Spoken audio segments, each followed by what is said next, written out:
बताइए नाइट्राइट का रासायनिक सूत्र क्या है। अब बहुत सारे बंदे क्या जुगाड़ लगाने में बैठते हैं, नाइट्राइट का एन ढूंढते हो।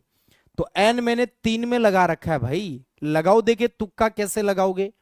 इसलिए कहता हूं पढ़ो, बुक के अंदर जो नई बुक्स है ना आर्मी स्टडी की, जो साइंस की, उसके अंदर पूरा अपडेट कर रखा है।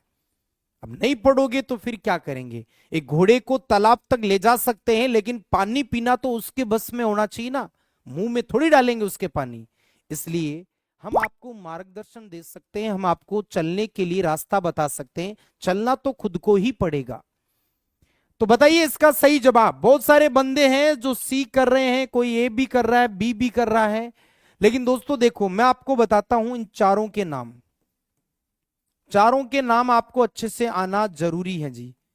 ये जो पहला आपको दिख रहा है ना, ये दोस्तों है आपके नाइट्रेट का सूत्र, और ये है नाइट्राइट का सूत्र, नाइट्राइट। और ये है नाइट्राइड का सूत्र, नाइट्राइड का सूत्र। और ये कार्बोनेट है जी, ये तो अलग ही है, इसको तो कोई नहीं करेगा। तो यहां पर दोस्तों सही जवाब जो होगा वो आपके नाइट्राइट पूछा है। तो नाइट्राइट दोस्तों यहां पर ऑप्शन नंबर बी वाला एकदम सही माना जाएगा। तो बी ऑप्शन इसका एकदम करेक्ट होगा, ये ध्यान रखना है।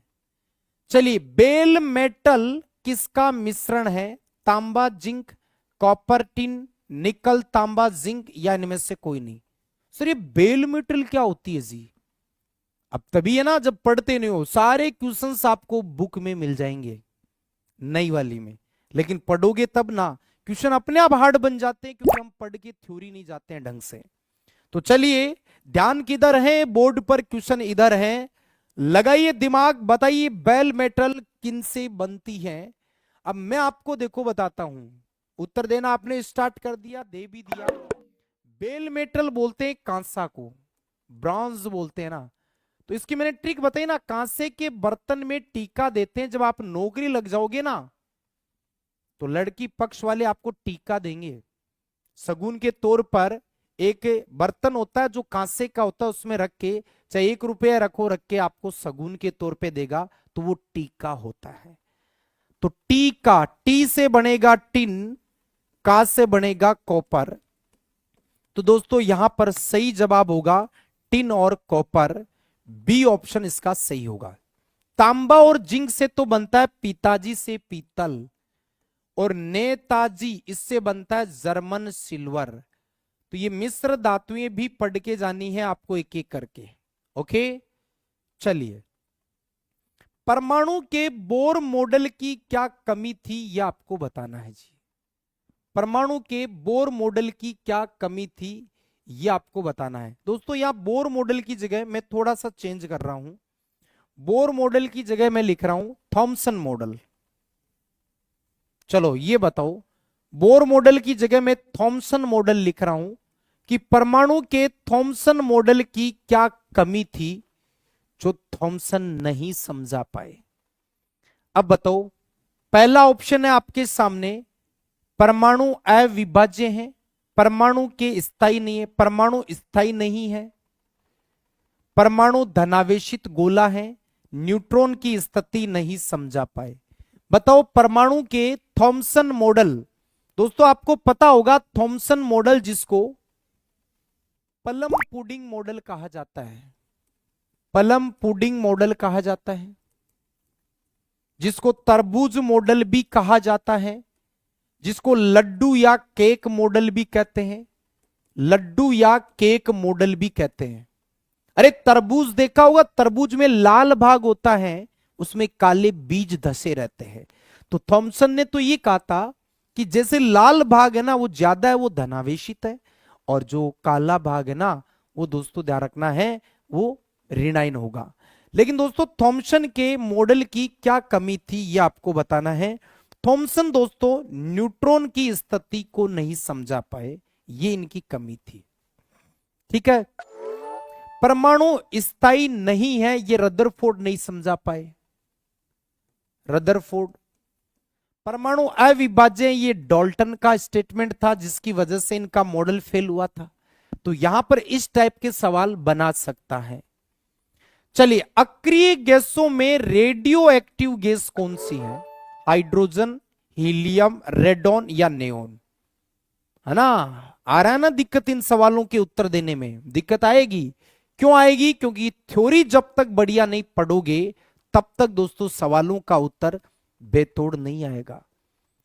सिर्फ ऑब्जेक्टिव पर आप आधारित मत रहो, थ्योरी मजबूत करो, फिर ऑब्जेक्टिव पर आओ, फिर देखो मजा सवालों का उत्तर देने का, कैसे गड़गड़ाट करते हुए उत्तर हमारे सामने आएंगे। चलिए बताइए, देखें अक्रिय गैसों में रेडियो एक्टिव गैस कौन सी है? अक्रिय गैसों में रेडियो एक्टिव गैस होती है दोस्तों, वह है रेडोन। कौन सी है? रेडोन है। और रेडोन दोस्तों इतनी भारी भी है जो धरातल पर पाई जाती है। हीलियम दोस्तों अज्वलनशील गैस है, अज्वलनशील गैस है, यह आपको ध्यान रखना है। चलिए आगे बढ़ते हैं अगले सवाल पे। नेक्स्ट क्वेश्चन, निम्न में से अदिश राशि बताओ। बल, वेग, पृष्ठ तनाव, विद्युत क्षेत्र।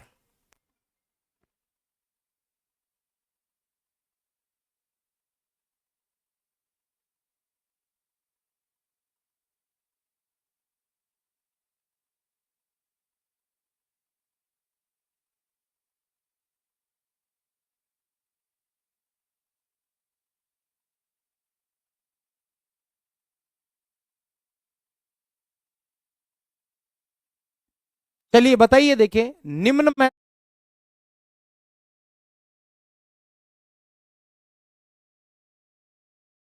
जूल बताना है आपको, कितना होगा?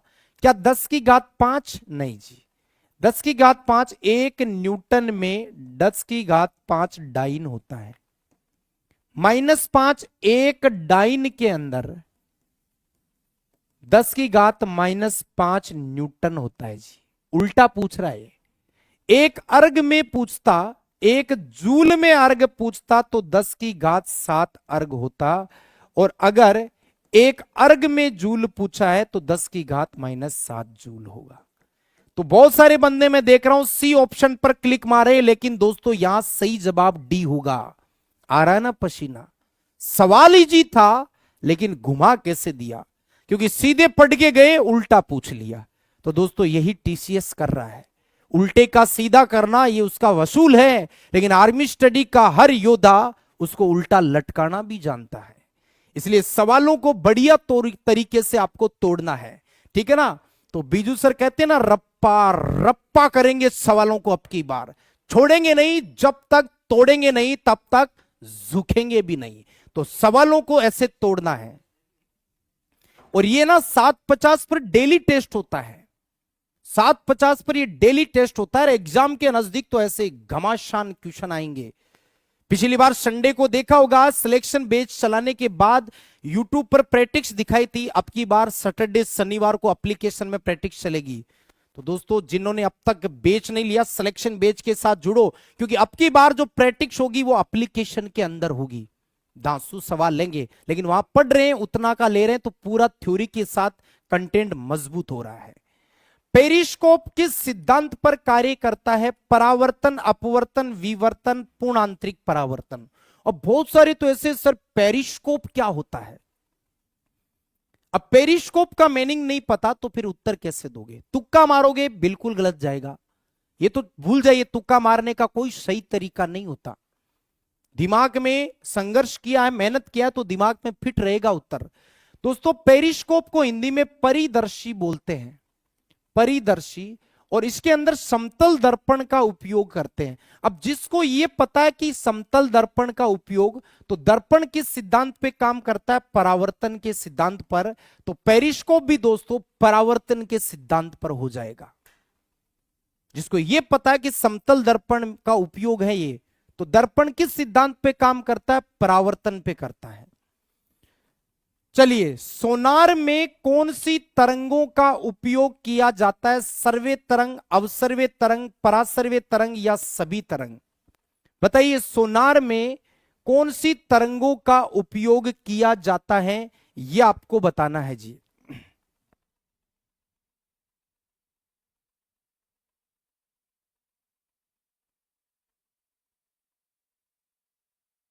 आने दीजिए, इसका सही जवाब क्या होगा?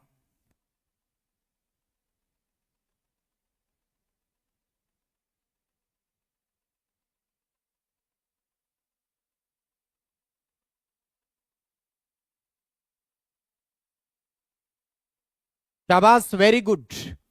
सोनार का पूरा नाम देखो, देखो सर्वे तरंग की तो रेंज आपको पता है 20 से 20,000 हर्ट्ज, 20 से 20,000 हर्ट्ज होती है, ठीक है। अवसर्वे की होती है 0 से लेकर 20 हर्ट्ज, और परासर्वे की होती है 20,000 हर्ट्ज से भी अधिक, से अधिक होती है। तो दोस्तों बताइए यहां पर सही जवाब क्या होगा। सोनार में दोस्तों परासर्वे तरंगे काम आती है, ये मैंने बताया भी था कि अगर ये तीन ऑप्शन में आ जाए और उपयोग पूछ ले तो परासर्वे करना बिंदास तरीके से। चलिए आगे बढ़ते हैं नेक्स्ट। निम्न में से जलीय उत्पादक बताइए, पादप, शैवाल, घास या अनाज। जलीय उत्पादक का मतलब जल में जो स्वयं उत्पादन करते हैं, पानी के अंदर जो स्वयं उत्पादन करते हैं वो जलीय उत्पादक होते हैं, जमीन पर करते वो नहीं होंगे, ध्यान रखना। तो बताइए इसका सही जवाब क्या होगा। जलीय उत्पादक जो पानी में खुद उत्पादन करते हैं, पादप है, शैवाल है, घास है या अनाज है। बताइए, देखिए कमेंट करके क्या सही जवाब आएगा। कल वाले सवाल को देखकर हल्के में नहीं लेना है, क्योंकि अपना स्टैंडर्ड ये है। वो तो एक आपको एक लॉजिक बता रहा है कि ऐसे ऐसे टॉपिक से सवाल आ सकते हैं। तो दोस्तों यहां पर जलीय उत्पादक शैवाल हैं, ये आपको मैं बता दूं। जब बाकी पादप और घास है ना, ये स्थलीय उत्पादक है, ये जमीन पर उत्पादक है जो स्वयं उत्पादन करते हैं। ये भी आपको अच्छे से ध्यान रखना है। ओके, चलिए। निम्न में से किस रोग का नाम एक नदी के नाम पर पड़ा है। टीबी, इबोला, स्वाइन फ्लू, खसरा। ऐसा कौन सा इनमें से एक बीमारी है जिसका नाम एक नदी के नाम पर पड़ा है। बताइए किस रोग का नाम एक नदी के नाम पर पड़ा है। आने दीजिए फटाफट। अरे जब तक ना सफल हो नींद चैन को त्यागो तुम, संघर्ष के इस मैदान को छोड़कर यूं मत भागो तुम। कुछ किए बिना ही जय जयकार नहीं होती, और कोशिश करने वालों की कभी हार नहीं होती, कभी हार नहीं होती। आज तक का इतिहास गवाह है, जिसने संघर्ष किया है तन मन से वो सफल होके ही लौटा है। सफलता भले उसको देर सवेर मिली है, लेकिन मिली जरूर है उसको। असफल निराशा उसके कभी हाथ नहीं आई है, लेकिन वो सफल जरूर हुआ है। मेहनत करना, संघर्ष करना उसने नहीं छोड़ा है। दोस्तों कैसा साधारण क्वेश्चन है, लेकिन जिसको पता है वो तो इबोला करेगा। बाकी कुछ मेरे भाई स्वाइन फ्लू लगा रहे हैं, खसरा लगा रहे हैं, टीबी लगा रहे हैं। खसरा हो जाएगा दोस्तों अगर ध्यान से नहीं पढ़ा तो। चलिए ये न्यूमेरिकल आ गया। 2 कूलाम आवेश को 3 मीटर त्रिज्या के वर्ती पथ में घुमाने में किया गया कार्य बताओ अगर विभव 12 वोल्ट है। 20 जूल, 40 जूल, 36 जूल या शून्य। अब ऐसे सवाल आए तो सौर लंबा सवाल आ गया था, बहुत लंबा। लेकिन दोस्तों अभी देखो चुटकियों में आंसर आएगा अगर आपने अच्छे बड़े शिद्दत से पढ़ा है। आर्मी स्टडी का योद्धा तो नहीं अटकेगा, ये गारंटी है। 2 कूलाम आवेश को 3 मीटर त्रिज्या के वर्ती पथ में घुमाने में किया गया कार्य। तो मेरे कई भाई देखो 36 बता रहे हैं कि 12 को 3 से गुणा कर दो 36। लेकिन दोस्तों इसका सही जवाब कुछ और ही है, शून्य।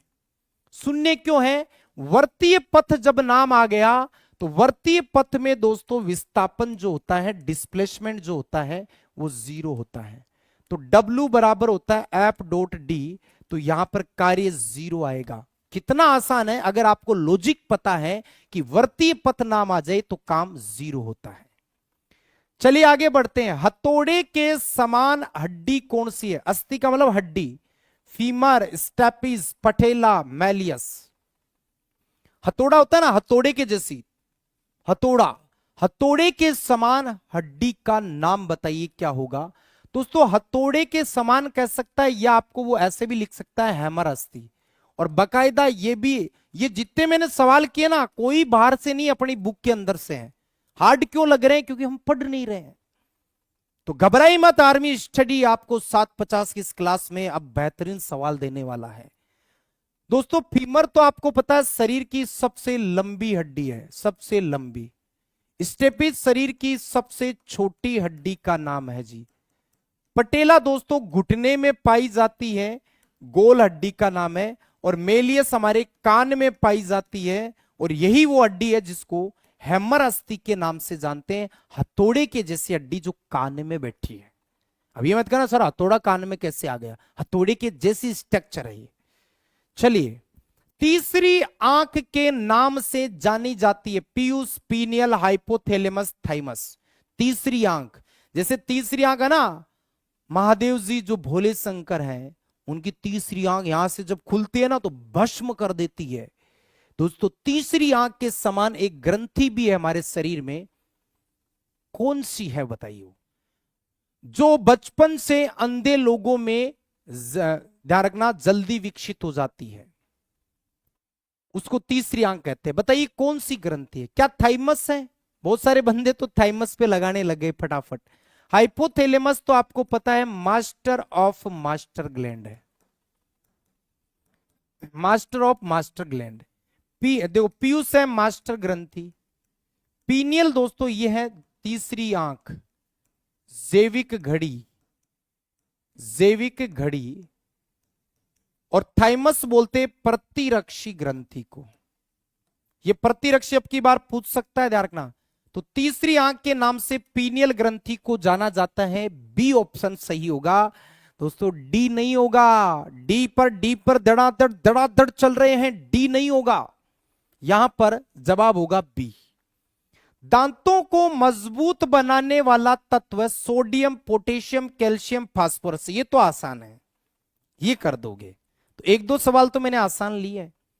दांतों को और हड्डियों को मजबूत बनाने वाला एक एलिमेंट, जब नाम मजबूती का आता है तो दोस्तों उत्तर अपना कैल्शियम पर ही जाता है।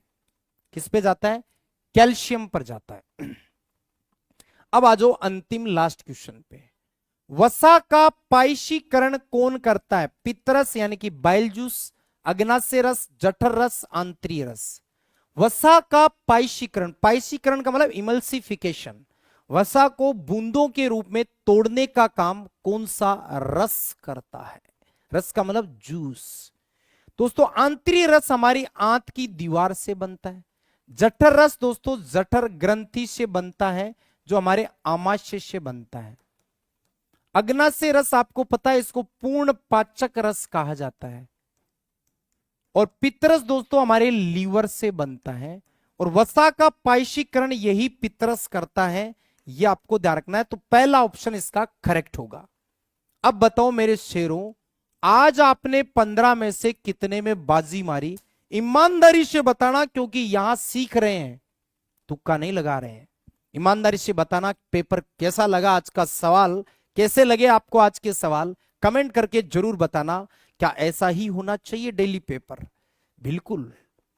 तो बिल्कुल आर्मी स्टडी के सिलेक्शन बैच के साथ जुड़ो, क्योंकि सैटरडे जो शनिवार आ रहा है ना, आगे एप्लीकेशन में प्रैक्टिस होगा, जबरदस्त धमाका करेंगे उसके अंदर। देखते हैं कैसी तैयारी है आपकी, उसको परखने का मौका। पिछली बार यूट्यूब पर दिखाया था, अब की बार ऐप के अंदर होगा सैटरडे को, शनिवार को। चलिए मैथ का भी पूरा लगाइए, क्योंकि दोस्तों जब तक तोड़ेंगे नहीं तब तक छोड़ेंगे भी नहीं।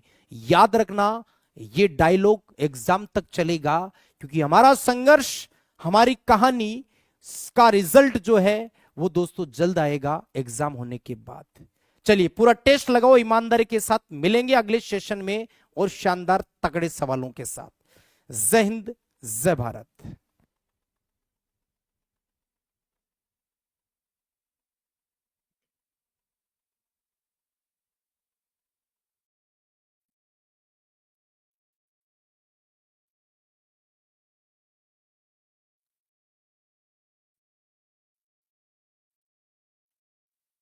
जय हिंद, वंदे मातरम। दोस्तों कैसे हो सर? अच्छे हैं जी, जान से मेहनत कर रहे हैं। अब की बार हमें फौजी बनना, रख बापू भरोसा, तेरा बेटा 100% फौजी बनकर आएगा। कहते ना कि सक्सेस की सबसे बड़ी खास बात है कि वो मेहनत करने वालों पर फिदा हो जाती है। तो चलो शुरुआत कर दे आज के टेस्ट की। या लो सर, टेस्ट की शुरुआत कर दो, आ जाओ। दो संख्याओं का गुणनफल 47 25 है, एचसीएफ 15 है, तो एलसीएम बताना है। तो बोलोगे कि सर फर्स्ट इंटू सेकेंड है, फर्स्ट इंटू सेकेंड बराबर क्या है सर? एलसीएम इंटू एचसीएफ है। एलसीएम इंटू कितना है सर? एलसीएम इंटू एचसीएफ है। बोलोगे यस सर, कोई दिक्कत इसमें नहीं है। अब यहां से बात करें ना तो दोनों का गुणनफल कितना है सर, 47-25 है। दोनों का गुणनफल 47-25 है। एलसीएम कितना है सर, निकालना है। एचसीएफ कितना है सर, 15 है। 15 गुणा में ना तो भाग दे दो, गुणा में ना मेरे प्रभु तो भाग दे दो। तो 47-25 में 15 का भाग दे दो, तो सर 15 तिया 45 आ गया। 45 बोलोगे यस सर। बच कितना आ गया सर, 2 बच गया। 15 एक कम 15, 15 5 75। तो आंसर हो जाएगा फर्स्ट ऑप्शन। तो फर्स्ट ऑप्शन है ना वो हमारा एकदम परफेक्टली आंसर सही है, कोई तकलीफ इसमें नहीं। साइन 45 का मान बताना। साइन 45 का मान क्या होता है, त्रिकोणमिति, दिस इज त्रिकोणमिति। साइन 45 का मान होता है ना वो लाडले होता है 1/√2। साइन 45 का मान होता है ना वो कितना होता है मेरे लल्ला, 1/√2 होता है। 1/√2 कंफर्म है, बोलोगे यस सर। आ जाओ। विनोद जी को एक घड़ी 660 रुपए में बेचने पर 40 रुपए की हानि हुई, हानि प्रतिशत निकालो। देखो सर एक तो लिख लो क्रय मूल्य, एक तो लिख लो सर क्या क्रय, बोलोगे यस सर क्रय लिख लो क्रय, और एक क्या लिख लो सर, एक हमारा लिख लो विक्रय मूल्य। तो अब बोला कितने में बेच रहा है सर, 660 रुपए में बेच रहा है। क्या कर रहा है, 660 रुपए में बेच रहा है। तो बेचना विक्रय मूल्य होता है। तो 40 की हानि हुई, 40 की क्या हुई सर, 40 की हानि हुई। तो लाडले ये बताओ ये वाला कितना रहेगा, काफी समझाया है ये लाडले, प्रैक्टिस में क्लास में बहुत समझाया है ये। तो बोलोगे सर ये कितना आ जाएगा, 700 आएगा। 700 क्रय मूल्य क्या आएगा, 700 आएगा। कंफर्म है। तो सर 40 की हानि हुई किस पे, 700 पे। 40 की हानि हुई किस पे, 700 पे। और परसेंटेज निकालने के लिए 100 से गुणा करवा दो।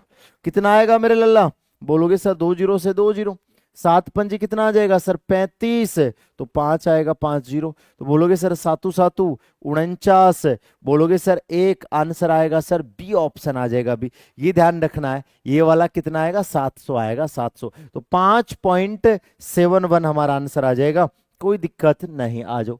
54 किलोमीटर प्रति घंटे को मीटर प्रति सेकंड में बदलना। तो 54 किलोमीटर प्रति घंटा है ना, इसको किस में बदलना है, मीटर प्रति सेकंड में। 54 किलोमीटर प्रति घंटा ना, इसको बदलना है मीटर प्रति सेकंड में। तो बोलोगे सर मीटर प्रति सेकंड में बदलने के लिए 5/18 से मल्टीप्लाई करवा दो। 5/18 से क्या करवा दो, मल्टीप्लाई। तो बोलोगे सर 18 तिया कितना आ गया सर, 54 आ गया, 54। तो 5 तिया कितना आ जाएगा सर, 15 आ जाएगा, 15। कौन सा ऑप्शन सही है, सी ऑप्शन है ना वो हमारा एकदम परफेक्टली आंसर सही है, कोई दिक्कत वाले इसके अंदर बात नहीं है। कंफर्म है, आ जाओ। 45 मिलीलीटर मिश्रण में दूध और पानी का अनुपात 4:1 है।